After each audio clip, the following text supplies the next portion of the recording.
Hello. The title of my new article is The Politics of Language Standardization and a Fragmented Assamese Society. So I am going to read out a few passages from this article. To start with, the concept of cultural hegemony was theorized by Antonio Gramsci when he emphasized the dominance of one community over others in a certain geographical region, although not direct but influential, by means of political control or in cultural terms. Cultural hegemonization always needs a catalyst, namely a language or a lingua franca to be more specific. When the Indian state was formed, it was conceived as a federal democratic country where states were given a lot of governance power. These states were formed on the basis of language boundaries. So, Tamil Nadu thus included the territory in which Tamil speaking people formed the majority population. Gujarat in a similar way consisted of Gujarati speaking majority, so on and so forth. Assam was probably the only state which was formed without much importance given to the official language. The reason was, although Assamese had constitutional acceptance of being a major Indian language, in the general perception of the rest of India, particularly among the Bengalis, it was merely an offshoot of Bengali. Hence, despite having constitutional recognition, Assamese people had to come up with two consecutive movements, namely the Bhasha Andolan, that is the language movement, and the Madhyam Andolan, that is the medium of instruction movement, and sacrifice lives to finally achieve for Assamese language a rather practical acceptance in government documents and functioning, somehow managing thereby to overthrow a rather unwelcome hegemony of the Bengali language over the local tongue. Finally, these two movements proved to be crucial for the subsequent uprisings during the Assam movements and the militant nationalist propaganda of the Ulfa. Most importantly, such an Assamese nationalist sentiment spread among the entire population living in the Brahmaputra Valley, irrespective of community and dialects. Whether such an array of nationalist uprisings was good for a marginal society like the Assamese is a debatable issue, but the sentiments did not last long among the Assamese. By the 1970s, Assamese language became in true sense the lingua franca of the entire northeast region of India. Almost all the states barring Tripura could and did use Assamese as the language for communication. But this supremacy of Assamese was short-lived, as gradually the other northeastern states adopted either Hindi or English for communication. Even fractionalization emerged within the greater Assamese society. The Bodos branched out and even changed their script to Devanagari from Assamese. The situation at present is worse. The Bodos to a large extent do not even identify themselves as Assamese, but prefer to uphold their independent Bodo identity. This trend is more visible among the younger, higher educated generation of Bodos. It is not my aim here to judge what is right or wrong. My only aim is to provide a prelude to a much more complex and intriguing problem of the Assamese as a community or a group of communities. A problem within the Assamese which has deep historical roots. This is rooted in the culturally divisive, fragmentary nature of the Assamese. There have been several attempts to bring the diverse communities of Assam under one unified roof, be it the religio-cultural movement initiated by Srimanta Shankardev in the 15th century or the neo-literature movement of the 20th century, of the early 20th century, of which Lakshmanath Bejbarua was the most notable figure. However, none of these movements could complete the process of unification and present a greater singular identity of the Assamese. Has the hegemonization theory propounded by Gramsci then failed in Assam? It's a serious question. There is another serious problem, namely of divisions within the Assamese society as far as language is concerned. The simplest and rudest manifestation of this could be seen until recently in the hostels of the two main state universities of Assam, Guwahati University and Dibrugarh University. Guwahati and Dibrugarh respectively relate to the lower and upper Assam regions, the two distinct regions of Assam which were not unified until the Battle of Saraighat in the 17th century. The two regions had distinctly different land systems which eventually resulted in different economic and social situations. This difference can be seen in the food habits, settlement patterns and language, dialectical difference though. This division between the two regions is expressed sometimes in extreme forms in the hostels of the two universities, where students used to form lobbies in terms of language affinities, and this used to happen vice versa. Although difficult to believe, this tension between the two groups exacerbates to the level of physical clashes.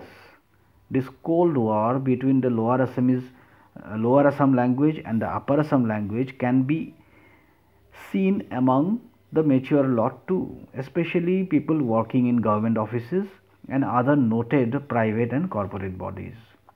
It is disheartening to see that people from the two regions do not usually mingle with each other, and it even aggravates to the level of hatred when in a joint circle.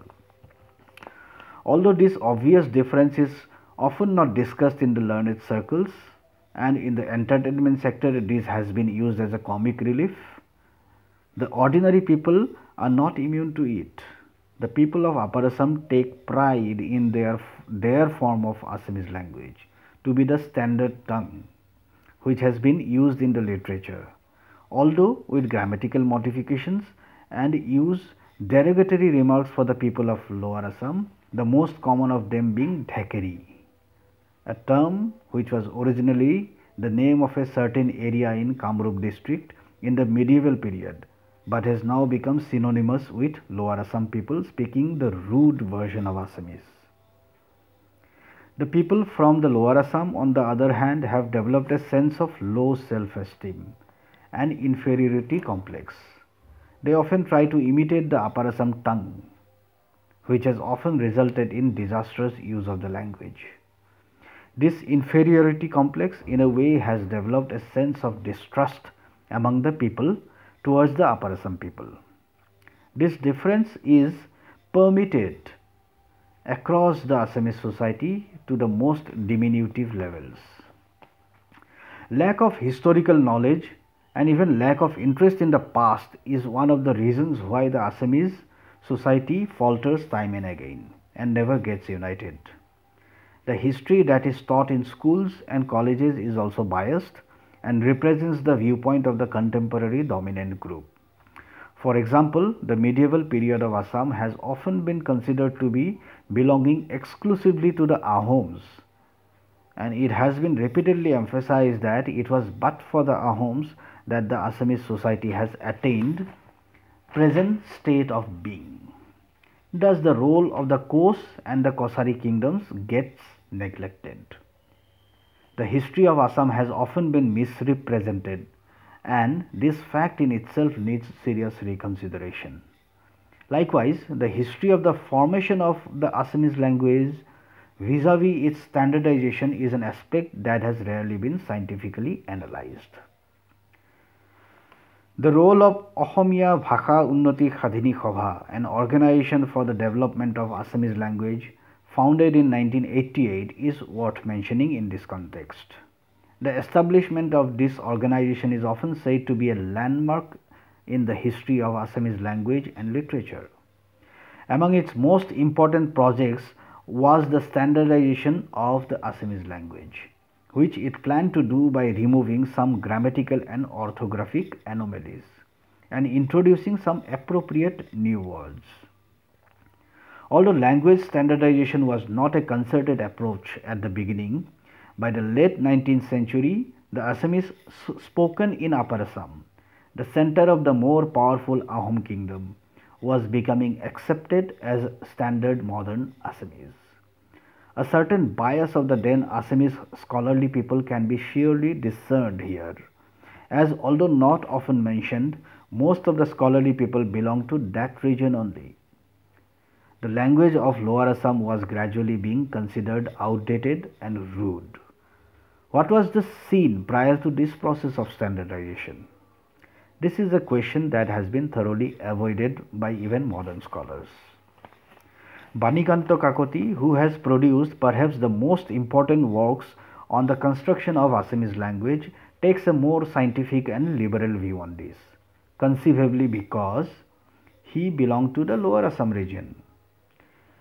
He, while emphasizing the role of Srimanta Shankardev in the development of Assamese culture and literature, points out that the royal patronage that the Vaishnava Guru required to peacefully propagate his teachings actually came from the Koch king Naranarayan, whose capital was in Koch Bihar, abutting the Lower Assam region. He specifically points out that the patronization of Assamese language and literature did not come from the mainland Assam, probably indicating Upper Assam, but from Koch Bihar. The above scenario, as reflected in the medieval period, continued till the middle of the 19th century, when the British settled down mainly in the Upper Assam region and gradually started influencing the Assamese learned lot.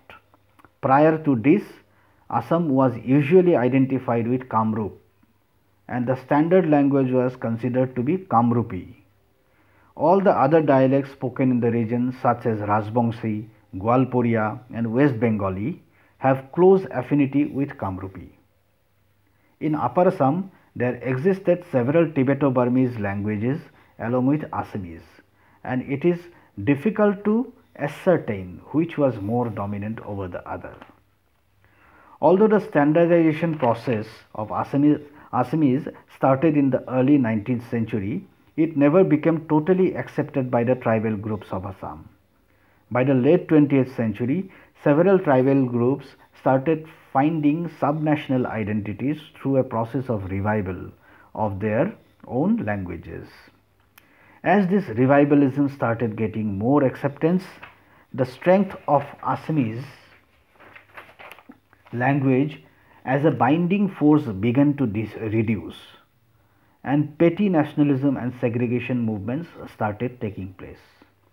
The present fragmented Assamese society and the failure of the pressure groups to unite the various divergent communities of Assam can be attributed to the failure of Assamese language in becoming a singular, strong lingua franca of the entire region.